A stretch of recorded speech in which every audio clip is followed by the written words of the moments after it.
Chapter 1: The Legacy of the First Wings. The colony thrummed with life, the sound of hundreds of wings creating a symphony of purpose. Deep within the nest, where the light barely touched, Queen Lyrita sat atop her perch, her golden thorax gleaming faintly in the dim glow of bioluminescent fungi the workers had harvested.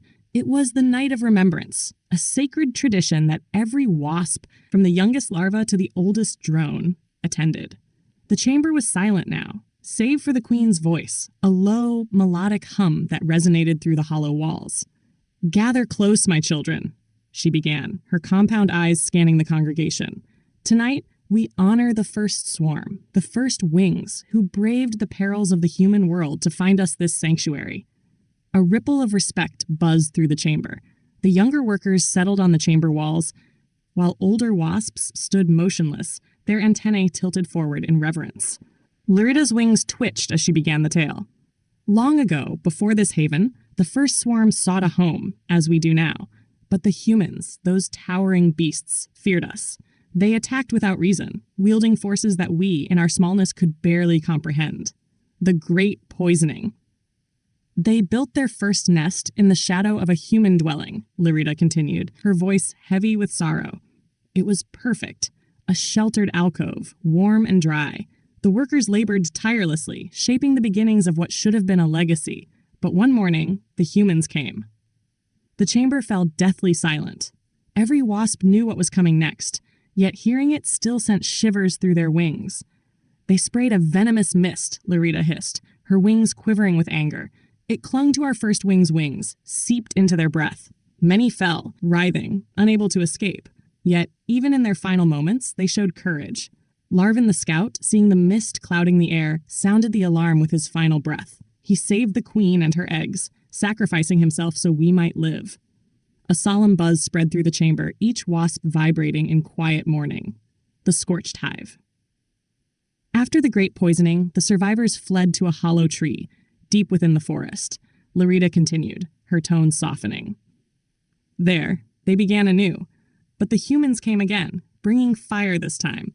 The hive was scorched to ash, the heat consuming all but a few who escaped into the winds." A young worker, perched on a ledge, let out a quiet hum of despair. Lyrita's gaze softened as she addressed the colony. "The scorched hive taught us resilience. Those who survived learned to rebuild, even in the face of complete destruction. They became the embodiment of endurance, and we honor their sacrifice." "The great wind." "But the humans were relentless," Lyrita said, her voice growing sharper. "In their strange ways, they unleashed a great wind, an enormous force that swept away our brothers and sisters. They vanished into the void, never to return.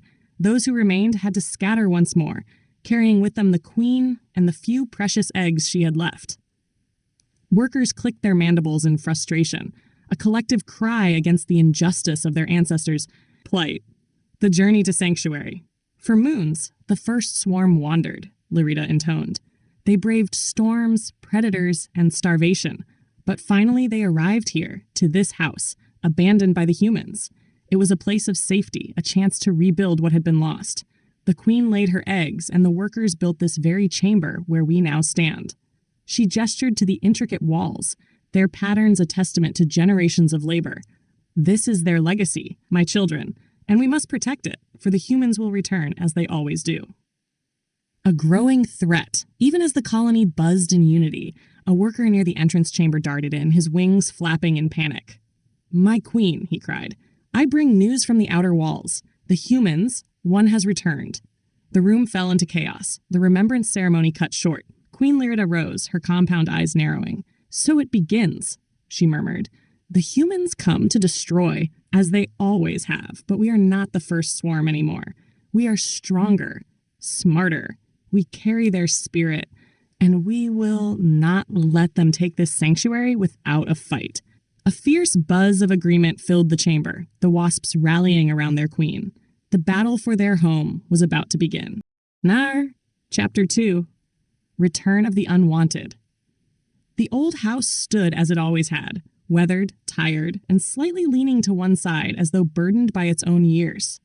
The shingles curled at the edges like forgotten pages of a book, and the paint flaked away in long, jagged strips. Marcus eyed it from the driveway, his fingers tightening on the steering wheel of the battered sedan he'd driven across 3 states. He hadn't seen the place in 7 months,